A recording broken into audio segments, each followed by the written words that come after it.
Zaizuen bezala, gaurko agerraldi honen helburua sorturen bigarrengo konferentzia politikoa aurkeztea da, erritmoa bizitu lehemapean burutuko deguna. 2016ko Birfundazio biltzarraren baitan erabaki genuen bezala, sortuk ikasturte politikoa irekitzeko urtero konferentzia politiko bat antolatuko du. Aurtengoa, irailaren 29an izango da, Iruñako Refenan. Konferentzia politiko honen helburua bikoitza da.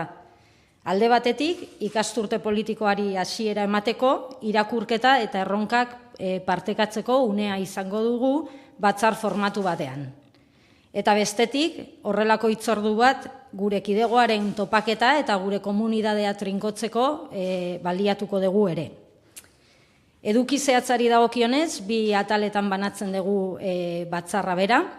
Alde batetik, lehengo ikasturteko balantze politikoa eta egoeraren azterketa izango da lehen atala, eta bigarrenik plan politikoa eta honen baitako ikasturterako erronka politikoak izango da bigarrena.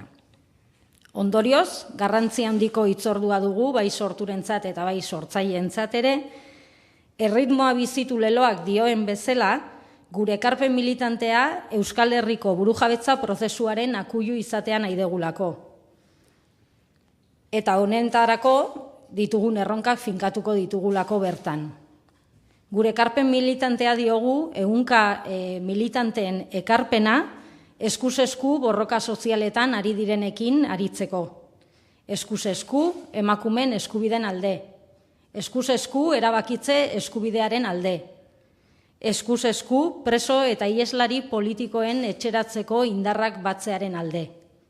Eta datorren ikasturtean ere, ahaztu gabe, EH Bilduren baitan eskuz esku, herriz herri, lanean, erronka elektoral ezberdinei heltzeko. Eta finean, ehunka milaka militanteen ekarpena Euskal Herriko burujabetzaren alde.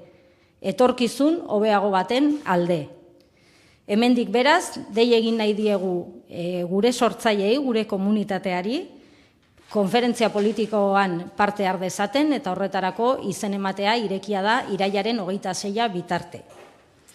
Amaitzeko eta iaz egin bezala, konferentzia politikoan nazioarteko Euskal Herriko lagun bati aitortza egingo zaio. Eta honen inguruan, informazio zabalago emango digu Gorka Elejabarri. Bueno, Nuriak esan bezala, konferentzia politikoa erabili izan dugu iraganean eta aurten ere bai, nazioartetik eta nazioartean urteetan lagundu diguten kide diferenteak eta omendu eta eskertzeko. Aurrek urtean dakizuen bezala, Verena Graf Suizarra eta Pat Rice Irlandarra omendu genituen lehenengo konferentzia politikoan, eta aurten erabaki dugu Ronnie Kasrils, Hegoafrikar militantea, omentzea. Nor da Ronnie? Bueno, azteko esan nahi dugu Ronnie Kasrils urteetako harremana duela Euskal Herriarekin eta ezker abertzalearekin, eta horregatik bereziki omentzen dugula. Ronnie, 1960 urteko Sarpebileko sarraskia eta gero militantzia politikoan hasi zen Hegoafrikan. ANCko militantea, ondoren Hegoafrikako alderdi komunistako kide bilakatu zen ere bai, eta 1963an ANCren talde armatua zen MKren sortzailetako bat da.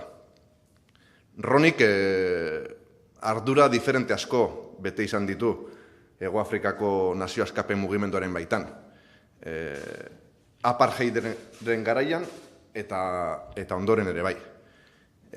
ANCko kontseilu militarreko kide izandakoa da, nazioarteko lanetan ibilitakoa, bereziki Londresen, baina baita ere Luanda, Maputo, Suazilandia, Botsuana, 1000 tokitan ibilitakoa da Ronnie. Apartheida eta gero, ere bai, ardura politiko importanteak bete izan ditu Hegoafrikan. Gogoratu Mandelaren lehenengo gobernuko defentsa ministro ordea izan zela, eta ondoren baita ere Ur eta Basoetako ministro, Eta baita ere, zerbitzu sekretuetako ministro izandakoa dela Ronnie Kasrils. Gurean, Euskal Herrian, bete duen paperik ezagunena ziurrenik izango da etaren desarmeari loturik dagokiona. Ronnie, nazioarteko egiaztatze batzordeko kide zelarik horretan aritu zelako. Baina oroitarazi nahi dut bere Euskal Herriarekin eta Ezker Abertzalearekin harremana urteetakoa dela. Eta, hori guztiagatik erabaki dugu aurten Ronnie omendu eta Ronnieri gure esker beroenak ematea. Eta hortarako Ronnie bera konferentzia politikoan egongo da gurekin batera Irunian.